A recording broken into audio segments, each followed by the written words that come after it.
The bids are in, the gavel's dropped. Ladies and gentlemen, here at WineBid, we're finally hammered. That's right. This is WineBid's podcast dedicated to all things wine value, wine auctions, wine retail, and just wine. Well, you say that with a question. My name is Jeff McGurn. I'm on WineBid's marketing team. With me, as always, is the Emperor of Enophiles, Paul Walker, our wine expert. Welcome to the podcast again, Paul. I probably stopped welcoming you because it's your podcast too, basically. So, thanks for having me yet again. You just keep bringing me back. I do. I don't know why. I don't either. I'm not an expert, and I don't know why you keep bringing me back. But, it's because you're an expert. It's because you're an expert. Well, maybe in your mind, as long as it's in your eyes, that's. We're going to jump right into our wine auction. Okay, I didn't know what we were talking about here, so thanks for. Yeah. Let's go ahead and talk about some places where we saw a lot of action in the auction. I'm going to start off with, and again, I mean, this is sort of, I think, becoming a common theme recently. There's a lot of action at sort of that sub $100 end of the market, sometimes even lower. We had a bunch of bids. We saw some movement on 2019 Walter Scott Bacoccio Pinot Noir, 11 bids. Let me check the spelling on that so that you're not Bacoccio. Upsetting a bunch of people by check the spelling one. But started at 55, ends up hammering at right around $65 a piece. So you're seeing some movement even on some more recent Californian Pinot Noir. 12 bottles too. So there was a lot of activity, a lot of bidders. Looks like there were 32 trackers on that. Yes. So a lot of people watching that. I think interesting. I don't know that vineyard designation. I wonder if it's a limited bottling from the winery too. And also got a massive score from the advocate. So yeah, that's not surprising actually. Another one that I thought was super interesting is this 07 Augusti Torello Mata. Yeah, this was on my list. This was on my list. This crazy looking, what's it called? Bowling pin bottle. Did you see the picture of it? Yeah. How? It's a bowling pin. How does one store it? On its side, like you store wine. I don't know if you store wine on its side, Jeff, but that's I did. Well, I'm just saying, that's what most people do. When you pour, it's meant to be inserted into a big bucket of ice. I mean, this is how it works in finer establishments. Well, a bunch of ice and you put it in the ice. No, it is silly. You're right. You can't stand it up on a table. Yeah. Thank you. Finally. I mean, look, it started at 45. It went to 110 based on purely off of the bottle shape, apparently. It just seems like it might be a bit of a pain. Look, and maybe it's just because I don't go to fine dining establishments like you. Like I can't afford to visit the Olive Garden once a month, like Paul does. Okay, so that would be very interesting to find an 07 rare cava on the Olive Garden. You never know. You never know. It fits perfectly in between the fiascos of Chianti. Is why. For anyone listening, for the robots that are listening, this bottle, it really does look exactly like a bowling pin. It does look exactly like it's round. It's round. Yeah, it's rounded base. It doesn't really even have a base. Like it's just round at the base. It's just round at the bottom. I mean, look, whatever. I'd be interested in trying. I mean, 9 bids to go from 45. It sells at $100. Right. So that's a super one-off too, because it's weird. We've actually sold this wine before in not too long ago in the 08, well, a couple of years ago, it went for $45. So that's kind of wild to see the 07 get bid up that much. I don't know why, it's obviously pretty rare, but it's not crazy rare. How did we get the photo? You got to look at the link in Portal. No. How did they actually take the photo? Like, how did they stand it up is what I want. You were asking where the photo was. Right. No, I understand. I know where the photo is. I think Ryan actually has a stand for it because he's a bowling. No, because if you look, I was looking at older vintages for fun. And if you look at the non-vintage, there's a non-vintage designation. It has a little base. It has like a little white base that it's sitting on. That's crazy. Then we have this 2010 Herman Geoffroy Chambertin Lavaux Saint-Jacques. 9 bids to go from 75 to 120. Yeah, that's a weird one too. That's a pretty limited production wine. I don't think we've ever sold the 10 before. Vintages. We have not. That was not in the last time we sold not in the last 10 years. Well, which would be since release. So yeah, that's the first and only time we've ever sold it, which is pretty interesting. I thought that was interesting. We saw 11 Druhin Ficine. I've always heard of it as Ficine. No one's going to know what you're talking about. Okay. Started 25, ended up selling right around 30, so a little bit of movement there. This 15 Dennis Morte, Gevrey Chambertin, Messink Terroir went from 8 bids to go from 80 to 110. Yeah, well, 15, I'm trying to think. No, I think that was, for lack of a better term, post-mortem vintage from Denis Morte. But I believe, well, it was a great vintage, but not too surprising there. The Denis Morte wines get bid up quite a bit, especially from strong years. And even for a village wine, 110 is not too crazy for that. We also had this 95 Mongère Murray, Savigny-le-Bon, Narbonton go from 35, 8 bids. 35 is criminally cheap for almost any Burgundy from 1995, but particularly this one. Well, everyone agreed with you. Like 8 people agreed with you to the point where it's now $69 a bottle. So you're in good company. And then I'll just mention, quickly a couple of others. This one I thought was interesting. The 2015 Tasca Dialmetra Tenuta. I'm not even going to finish it. This Cabernet Sauvignon. I'm guessing this is where, San Francesco, which is the sister city to San Francisco in Italy, apparently, is what I like to think. This one was from 25 to 37 after 8 bids. So a lot. Yeah, that's a rare one. Rare Sicilian wine. I don't know this label. I'm not familiar with it. I wasn't even aware they made Cabernet Sauvignon in Sicily. And I love Sicilian wine. I didn't know. I mean, I shouldn't be surprised. Probably grows well there. Is this a super Sicilian? Is that what we call this? Like there's super Tuscan. This is a super Sicilian. Can I call it that? Can I say that? You can call it whatever you like. No one's going to care. As long as I don't call it late for dinner. Care. And then there was this 2009 Celine et Vincent Durieux. Duret. That's what I said. That's what I said exactly that way. And this one started at 25, sold for 44. Yeah, it's not bad. I mean, no. anything Duret right now is a big deal. Like the Duret Gential wines are going for big money. And although this is Rouilly, which traditionally has never been terribly expensive, now, with name associations, things, get noticed and get bid up. So 44, I mean, it's a great vintage. I wonder how that's drinking. It's probably peaking right about now for Rouilly. I mean, they don't last for that long. So I would drink that up pretty quick. I mean, interesting thing to me is if you look at the stuff that got the most action this week, not one of the bottles in the top 10, 15 started above $100. Yeah, I mean, I think, it's funny because I was looking just for fun at single bottles in the auction last week and how many bids, and sorting it by bids, right? And so there definitely were some interesting examples that got multiple bids. Like there was a bottle of O2. Actually, I thought it was an interesting deal. In fact, I was on my picks for last week.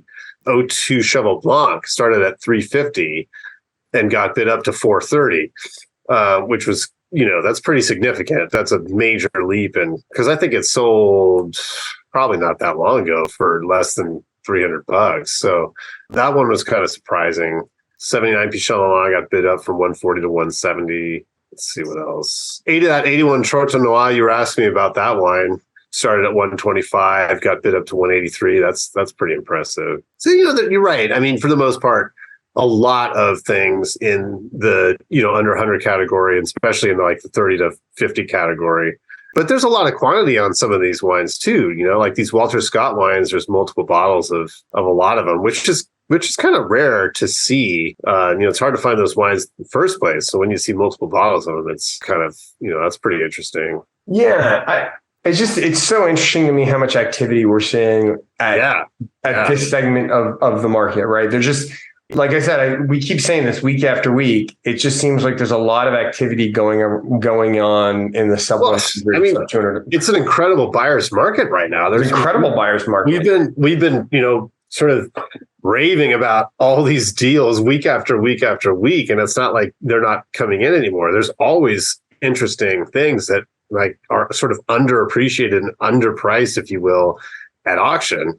And then there are other things. Now, all of a sudden, I see this 2000 Paul Pillo Chassagne Montrachet Grand Rachat that started at 60 and went up to 132. So you're going to find the same example in Burgundy for things that seem like relative deals at $60 and get bid well up over 2 times where they started. So yeah, I agree with you though. Still, there's still a lot of things that kind of pass through that don't that don't go for very much. Oh, Sine Qua Non, by the way, there's no one ventriloquist in last week. There was actually a kind of a handful of older Sine Qua Non. By older, I mean like 20 years old.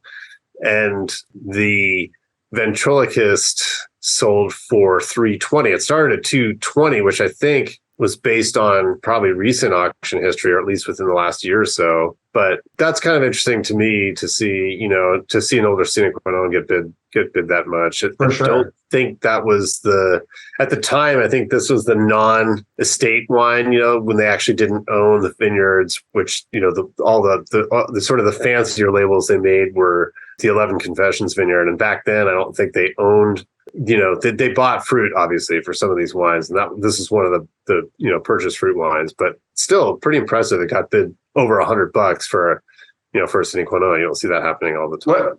Let's speaking of Sine Qua Non, let's start talking about some of the heavy hitters and the weekly winners. Sure. Top of the box office this week was 98 Domaine Loire, 12 bottle lot, OWC. One bid had it sold at $30,840, followed by a 3 bottle lot of 07 Screaming Eagle Cabernet Sauvignon for $93.30, followed by some 87 Jaillet Von Romani Cros Parenteau, which, by the way, this, the 9310 that sold for is like a 12-month record as far as we can tell anywhere. And that's a serious price. That's a serious price. Von Romani, that's no joke. For an 87 Cros Parenteau. 2010 Armand Rousseau Charmes Chambertin 12 bottle lot sold for $9,000. And then the next 3 are 2019 Screaming Eagle. These are all 3 bottle lots, and 2020 Screaming Eagle selling for $75.45, $74.55, and that's $720. That's actually very interesting to me that the 2020 sold for 2 different prices, like literally like 700. Well, no, I'm more surprised that the 2020 sold for only less than $100 than the $90 difference. I mean, the 19 is like far and away such a stronger vintage that, I mean, I don't know. I think 2020, I'm very curious to see where this goes in the long run, just because there's so much controversy around the vintage, and there's not a lot of people that made wine in 2020, especially in Napa. There's a lot of producers and winemakers who didn't make any red wine. In the end, it may become, extremely sought after, even if it's not the best wine they ever made. But right now, to me, it does not make sense that the 19 only goes for $100 less. That to me is strange. I thought one thing I thought was cool, and then we can talk about some of the weekly winners, was this 03 Domaine du Picard Chateauneuf du Pape Cuvée de Capo 9 liter. Oh, the 9 liter, yeah. Sold for $32.95. I want to be invited to that party. I'll bet you that's going to be absolutely smashingly delicious. But I thought that was interesting to see that. Let's talk about some of the weekly winners. I mean, we mentioned the Cros Parenteau, but walk me through some of the stuff, Paul, that you thought was interesting. These Capilano wines are just crazy. This Otin Furian Pie Franco 14 Barolo, like 580. 580. Like crazy. I mean, it's really interesting to see, because that's obviously been out probably in the market for a few years. So it's not going to be an easy one to replace. But still, the prices on those Capilanos it's wild. Did you notice we were talking about the Bond last week, 2015 Bond continues to just blow it away. It's wild. These wines are crazy. They're going for so much more than they ever did before. Yeah, I think last week I was just shocked that it was the second label, was the Matriarch. Yeah, it was the Matriarch. Matriarch, yeah. Not like a record. Matriarch went for like $300 a bottle. It was like $900 for a 3-pack of the 18 or something. Yeah. This week the 5-bottle horizontal went for $22.95, which that's amazing to me. That's a lot. You notice the 100 Acre seems to be making some movement too. The 2013 Few and Far Between cab sold for $795. $795. Yeah, that's a big number for 100 Acre for sure. Yeah. Well, but then the O2 Kaylee Morgan Vineyard Cabernet Sauvignon sold for $750. Yeah, right? That's a lot. I mean, yeah, O2 going for $750 isn't too surprising. It's over 20 years old, so that's a rare one. But the 13 for $795, that's quite a lot of money. That's really impressive to see. So yeah, some of these California Colts Colgan's another one, right? The 01 Cariad hammered at $650, and the 04 9 Estate Red hammered at $525. These wines have historically gone for less than mailing list costs in recent vintages, and now they're just going bonkers. So yeah, interesting to see Colgan, Bond, 100 Acre. These are wines that were very, very difficult to find, years ago, 20 odd years ago, like almost impossible to find, impossible to get on the mailing list. And then they became, I don't want to say like the market was saturated with cold wines. That's not really true.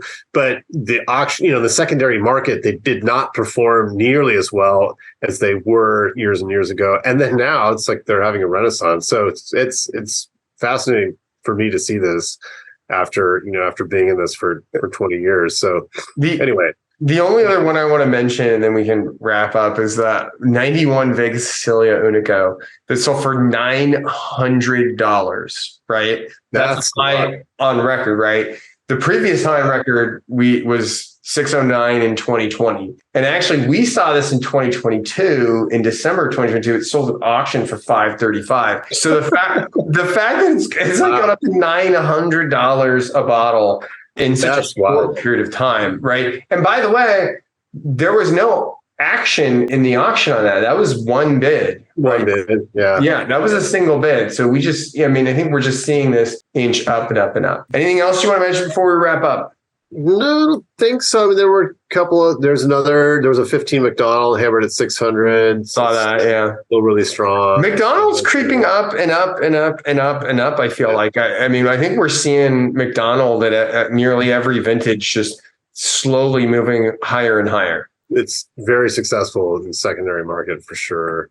Oh, that 73 Ruinart was very cool. The 250th anniversary cuvee went for $400. Not a crazy number, but still, it's a rare wine. That's a fun one. 17 Judge from Kongsgaard for $780 is, oh man, that's a steep price for sure. But and $750 for the 01 Grange. Yeah, that's a lot. I noticed that too. So yeah, some of these sort of I don't want to say big names, but just kind of names that we've been familiar with for years and years and years, and starting to break records, as it were. Now it's pretty wild. It's a crazy market. It's crazy out there. And with that, you heard it here first, folks. It is a crazy market in the wine world, which is why you should keep tuning in to WineBid's Finally Hammered. This has been Jeff McGurn and Paul Walker wishing you happy bidding, and cheers. Cheers.